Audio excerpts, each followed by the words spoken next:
DocTalk is brought to you by Merck Animal Health, the science of healthier animals.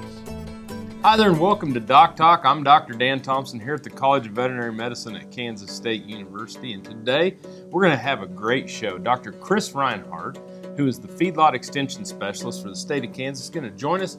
We're going to talk about heat stress in beef cattle and feed yards and beyond. Stay tuned for the show.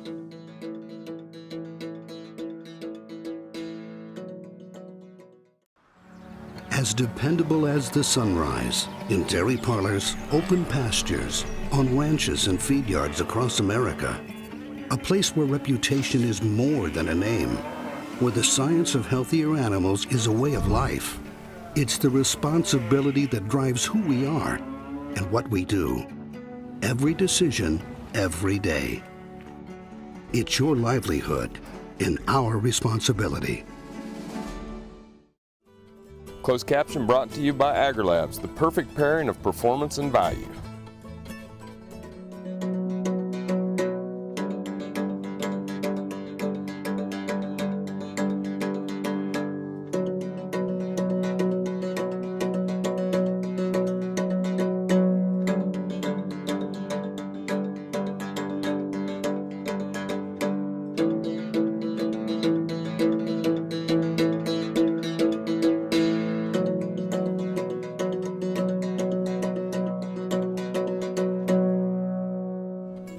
This segment brought to you by the new Hired Hand Portable Cow Sprayer. For more information, visit cowsprayer.com.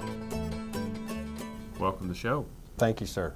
It's great to have you here, Dr. Reinhardt. Dr. Chris Reinhardt is the Extension Feedlot Specialist for the state of Kansas, and he's a good friend and colleague, and we snagged him today to stop by, and we're going to talk about heat stress in feeder cattle. And it's one of those things that's not a matter of if, it's a matter of when and how bad. That's exactly right. Especially here in the center of the U.S., it's going to get hot. It always does. Yep. So when you're starting to talk about heat stress, because, cattle, they seek shade and they get in the ponds and the different things to this nature. But what are some of the things that are driving heat stress? And I mean, if I'm standing there trying to look at the weather radar, or I'm looking at a weather report, what are some of the things I need to be focused on? There's really four things, and I'll add a fifth. The first is obviously the actual outside temperature. Second is the relative humidity. Third is the amount of wind or breeze that's available. And fourth is the amount of direct sunlight, and by reverse, the amount of cloud cover that's out there. But the fifth one is how many consecutive days of really stressful conditions we have in a row. Okay, so it can be a heat building effect in these animals, not necessarily a one real hot day and cause issues. Exactly, and the more of these days we stack up one on top of another, especially if it doesn't cool down at night, we can expect some, at very least, very poor performance from the cattle and beyond. And in the more humid areas as well, we have less of a chance of those animals to recover. We get to those arid climates out in western Kansas, West Texas, and things to that. Desert type low humidity really cools off in the evening compared to those sticky Midwest summer nights. As we get from the middle of Kansas, the middle of Texas on east, that's where the humidity really becomes oppressive. Yeah.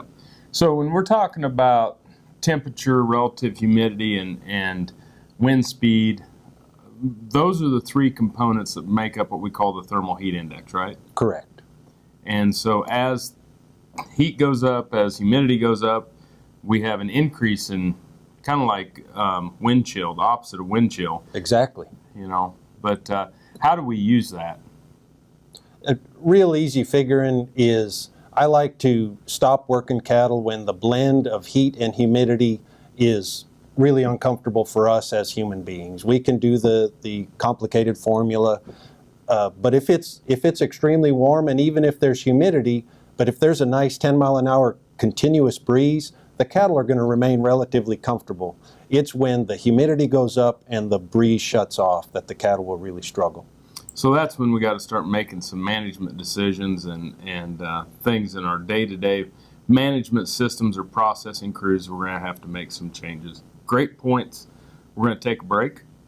When we come back, we're going to talk more with Dr. Reinhardt about heat stress and feeder cattle. You're watching DocTalk.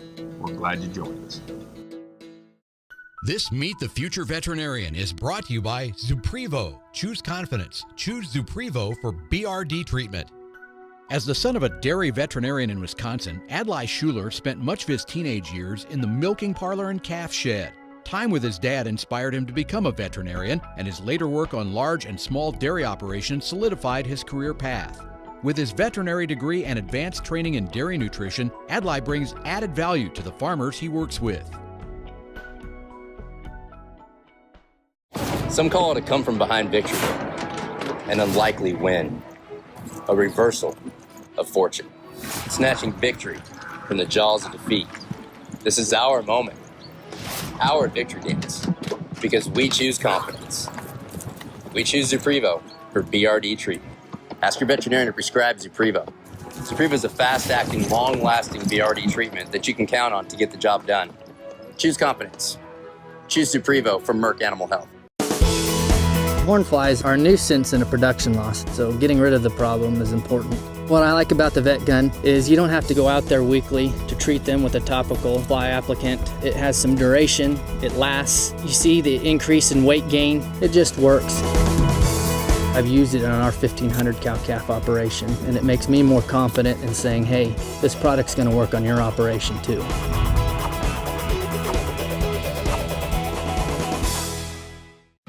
This hog is head over hoof for meal made from U.S. soybeans. Now, one hog isn't that impressive, but suppose we add another, and another, and another. Before long, you've got billions of hungry customers around the world all clamoring for the same thing. Our soybeans. Learn more about the billion-dollar appetite of animal agriculture at BeyondTheElevator.com. Brought to you by America's soybean farmers and their checkoff. Through the generosity of Dr. Eva Gardner and Dr. Dan Thomson, Kansans now have the opportunity to support the wildfire relief effort by purchasing a signed and numbered print of the original painting, A Walk Through Henry's Dreams, by Dr. Gardner. This gallery quality print is only $200. Order your print today online or call 785-273-5115. Please help support the Kansas Livestock Foundation Wildfire Relief Fund. This segment brought to you by the new Hired Hand Portable Cow Sprayer. For more information, visit cowsprayer.com. Welcome back to the show, folks. Dr. Dan Thomson here from the College of Veterinary Medicine at Kansas State University, and I'm joined by State Feedlot Extension Specialist, Dr. Chris Reinhardt, who is a associate professor over in the Department of Animal Science and Industries. And we spend a lot of time on the road. We were just out in Scott City. We've been out in different parts of the country. We're talking about heat stress. It's that time of year, Doc. I know. And when we start heading into summertime and things like that, I hear people say, well, it probably won't get hot this summer or might not get cold this winter, but guess what? It does, doesn't it? Every year. And really, there's one of the things we love about agriculture is it's different every day. But the other thing we love about agriculture is it's the same every year. We just have a short memory. That's very short. Anyway, we're going to talk about, one of the things I wanted Chris to address with us today is talk about clinical signs and the subclinical signs of heat stress. So let's start out with the clinical signs. Well, this is an animal that's obviously had enough fun in the sun, and now we're talking it's in heat stress mode. So what are some of the things that you would gauge just looking across the herd? Depending on which end of the scale you want to start with, Doc, but as soon as we start to see the sides of cattle moving up and down, especially rapidly, we know that animal has entered into, technically the term is heat stress. They may not be, their life isn't in jeopardy or anything to that nature, but they're clearly having to expend energy just to cool off. So they're going to be panning and I didn't know. I mean, cattle do. That's how they cool their body, it's through the panning. But the other thing is cattle have sweat glands. Yes. And I did not know that until we were studying a deal on anatomy, and their sweat glands are located in the armpits, just in the crotch area, just like humans, and So there's that opportunity to cool as well. That panting, it's like you say, they're evaporating moisture is a lot more efficient to get rid of heat than the sweating does, but both are critical. You bet. So those are some of the clinical signs that we're going to see in these animals. What about the subclinical signs? I mean, what are some of the things you may not notice, just driving up and down the feed alleys on a day-to-day basis or by your show steers on a day-to-day basis, but these animals, what are some of the subclinical signs? Well, the thing we can do as cattlemen is sort of step outside our own comfort zone and literally say, if I'm uncomfortable, what about that 1,300-pound black-hided animal standing out in the sun all day long?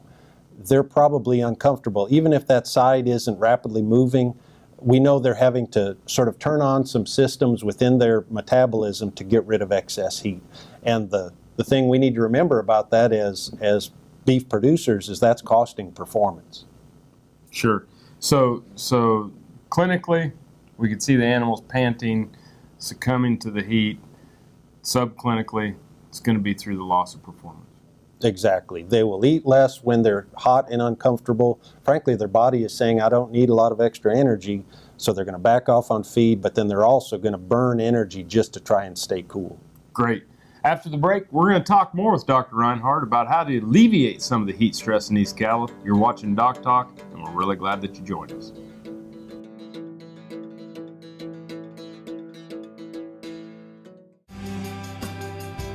The BQA Tip of the Day, sponsored by Beringer Engelheim Vetmedica, Inc. Hello, this is Shane Terrell with Production Animal Consultation here with the BQA Tip of the Day. Today we'd like to talk about arrival procedures on newly arrived calves. This is a set of new cattle that just arrived this morning. It's really important that we have adequate feed, some roughage in the bunk, so when they arrive in that pen they have feed in the bunk, they have a clean and easily accessible water source, enough space to lie down if desired, a clean space to lie down and adequate bunk space so all those animals can get to the bunk all at the same time. Also, we'd like to look for how many cattle after arrival for a couple hours are standing, lying down, or resting. We're resting where they're tucking their head underneath themselves to identify pens which need more acclimation and more work in those pens.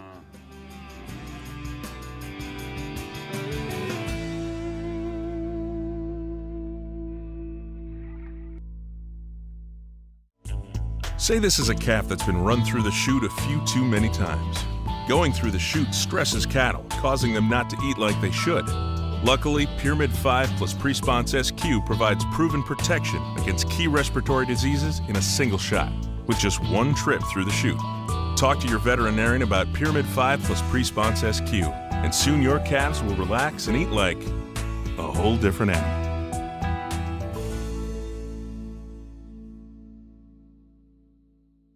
Hey there folks, I'm Dr. Dan from DocTalk. On behalf of myself and the staff at Drovers, I'd like to invite you to our Cow-Calf Cowboy College in West Des Moines, Iowa on June 20th and 21st. We're going to have speakers such as Mike Apley, Tom Knopfsinger, Chris Reinhardt, and Mr. Dave Nichols from Nichols Angus Farm. For registration, please visit droverscowboycollege.com or call us at 1-877-482-7203. I hope to see you all there.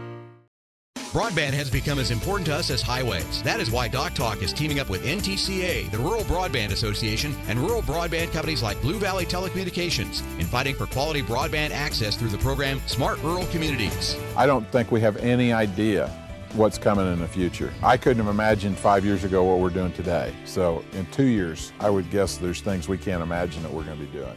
To learn more, visit ntca.org/smart or bluevalley.net. Valley Vet Supply is devoted to providing information and professional quality products at reasonable prices. Valley Vet Supply. Welcome back to DocTalk. Dr. Dan Thomson from the College of Veterinary Medicine here with Dr. Chris Reinhardt, who is an associate professor over in the Department of Animal Science and Industries here at Kansas State University. And Chris is our state Feedlot Extension Specialist. And Chris, we've been talking about some of the clinical signs, some of the subclinical signs, but there can be a point in time with these animals where it's an emergency situation. And so what are those animals going to look like that are in dire straits, that really need emergency treatment right now? I like your word emergency, Doc, because these animals we're going to describe, they're on the verge of potential death. They're doing everything in their power to get rid of heat, but unfortunately all those systems are actually generating a bunch more heat. These are the animals you'll see standing sometimes over top of the water source. They've got posty-legged. They're trying to expand their chest capacity, and their mouth is gaping open, and they're heaving in and out as fast and as hard as they can, especially big, heavy, black-hided cattle. It's time to intervene, and fast. Well, and you know, we've all seen these animals, and you're right. It's an emergency situation. It's something that you can't develop the plan for these animals when it happens. You need to think ahead to when this is going to happen, and we always encourage that you work with your veterinarian to make sure that you have that emergency plan in place for when such a catastrophe will happen. Now, Chris, what are we wanting to do with these animals? We've got to get their core temperature down as fast as possible, and that'll most likely involve getting a water hose on the back of these cattle. Secondly, can I get them to shade, or can I get shade to them? Again, I keep talking about black-hided cattle. It makes a huge difference how dark-hided the cattle are. They're absorbing a tremendous amount of sunlight. Again, we mentioned previously multiple days in a row. They might not have had a chance to cool down in between those episodes. We've got to get them cooled down. Yeah. So shade, water. We've built water baths, get water tanks, get fluids in them, different things of that nature. Another treatment that I've heard recently for these animals, and we had a case with a show steer going down at a fair in heat exhaustion, actually treating them with a non-steroidal and anti-inflammatory. Something like dexamethasone has been utilized in emergency situations as well to lessen that core body temp. But you know, these things are all things that are good to mention. Anything else on these critters? Or anecdotally, it's good to get water baths out there. Make sure you're getting a metal tank out there. The cattle, especially if they're under extreme heat stress, they're going to want to get in it. And if it's not made of the right materials, they'll tear it apart in seconds. And so all your hard work and money went for nothing. So get a big, round, sturdy tank out there. They'll use it. We've learned that with the rubber tanks, where they've just jumped in them and gone over the sides. So I think seeing it, getting temporary shade up, you know, are all things. Sometimes, though, getting the ground wet and humidity, raising humidity, can be counterproductive, so you want to be really careful on the animals that you pick. You're watching DocTalk. We're going to come back after the break, and we're going to talk about some preventative measures for heat stress. Thanks for joining us. When looking at the number of farm and ranch operations, the USDA Census of Agriculture says cattle and beef production is the largest single segment of American agriculture. The census also says the average age of the American cattle farmer or rancher is in the late 50s. In order to support the continuous supply of U.S. beef, these producers need to do some business planning to successfully transfer their cattle operations to younger, independent producers. My name is Sam Hands. I'm part of the operation here south of Garden City, Kansas, known as Triangle H. Our operation starts with an irrigated farming operation and also involves cow-calf as well as farm feedlot. So obviously the beef industry is very important to us as a marketing tool of those products grown on our irrigated farm. I feel especially privileged not only to be a part of the beef industry, but to have had the opportunity to be one of the original 6 delegates from the state of Kansas as the beef checkoff system was established back in 1986. And as I reminisce back at that times back there in the early meetings in the mid-80s and early 90s, to me it was very humbling and gratifying to see all segments of the industry come together with a common goal, and that was to advance the sustainability of the beef industry and by way of a product that was going to bring satisfaction to our consumer. Hi, I'm Marissa Kleistuper, and Ever since I was a little girl, I have always known that I wanted to grow up and work alongside my dad. He has been my hero since I can remember, and got the opportunity to come back home and work alongside my dad on a daily basis and learn from him and watch the family operation continue to grow. And the other best part of my day is my two boys get to come alongside and work with us and learn from my dad as well.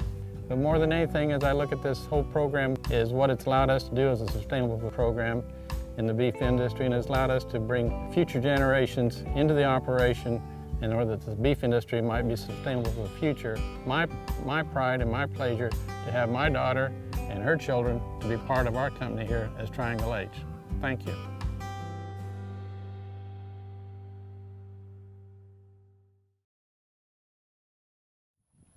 Healthy cows start with the new hired hand automatic livestock sprayer. Rancher invented to provide an efficient alternative to pour-on and injectable parasite management systems. The portable design allows cattle to treat themselves head to hoof. Strategic device placement with pass-through activation technology takes the stress out of parasite treatment for cattle and the rancher, leaving more time to tend to other vital tasks on the farm. To learn more, visit cowsprayer.com. The new hired hand makes healthy cows easy. Hello friends, I'm Ernie Rodina. And I'm Dawn Dawson with the Better Horses Radio Show. For over 9 years, we've been bringing the Better Horses Radio Show to markets all across the Midwest. We talk about God, lots about horses. We talk about cows, we talk about horse health, we talk to top trainers, and we even talk about Roy Rogers. We're having a blast with Better Horses Radio Show and would love to take it to a market near you. So visit our website at betterhorsesradio.com and let us or your local radio station know you'd like to hear it in your area. The Better Horses Radio Show is unbelievable. This segment is brought to you by the Beef Quality Assurance Program and the Kansas Beef Council, improving animal care and beef safety for more than 20 years. Welcome back to DocTalk. Dr. Dan Thomson here with Dr. Chris Reinhardt, and we are from Kansas State University, and we're talking about heat stress. We've talked about signs, clinical signs, thermal heat index, emergency situations. You know, besides ceasing and desisting the activity. So we're going to stop processing, we're going to stop moving cattle during the hot times of the day. What are some of the other preventative measures that you like to enlist in the home pen or that to prevent heat stress? Well, we talked previously about black-hided cattle. The black hide and hair simply absorbs a ton of light out of sunlight, and if we can get those cattle shaded, especially the big cattle, if we can focus on one area of the feed yard, it's going to get those cattle that are 60 days from market under some shade, and that's usually enough to keep them from moving into mildly uncomfortable into clinical extreme emergency situation. So shade, what are some of the other? Water? Water is a big one. We've got to, as you mentioned before, let's prepare for summer. It seems to come every year. Intake of cattle during normal cool circumstances will be about 3 times the amount of dry matter the cattle are eating. During the hot summertime, it's going to be more like 5 times, so not quite double their water consumption during those hot periods. We've got to prepare for that and make sure we're going to have adequate water supply. And we always said, you know, if we don't have enough water pressure, enough water tank space, things of that, you're going to have to make sure that you get a tank that you can increase the water pressure above ground if you have deep wells. And then some of the other things is if cattle are bunching around the water tanks, you may have to put a silver tank out in the pen and fill it up to get by during these heat stress moments. Cattle, especially the bully cattle, will hover over those water sources, not because they're needing more to drink, they're simply breathing over that cool air. It's cooler. What about wind? How could I increase ventilation of cattle that are in a feeder pen? 2 things. Number 1 is mounds. We know how great mounds are during wet and muddy conditions. Somebody smarter than me once said, cattle don't lie. They can't lie. And when you see cattle using shade or when you see cattle using mounds, they should be telling you something. They're more comfortable in those areas. And the thing about mounds during the summertime, even if it's dry, is cattle can usually get up on top of that mound and find a little bit of breeze. Yeah, the cattle will face the breeze in the summer and they look away from it, put their tail in the breeze in the winter. What about weeds, windbreaks? If you've got windbreaks in place, I understand in the northern climate where we're fighting that January blizzard, they're important. But in the Midwest where we operate, I'm not sure windbreaks are nearly as important as in the wintertime as not having them and having access to wind is during the summertime. Cool. Well, I appreciate you being here on the show. You've really brought a light to a very serious situation. And just through that prevention, don't work cattle when it gets hot. Get them some shade, get them water, build some mounds for ventilation, knock down those weeds and windbreaks, prevent some heat stress. It's important. Thank you.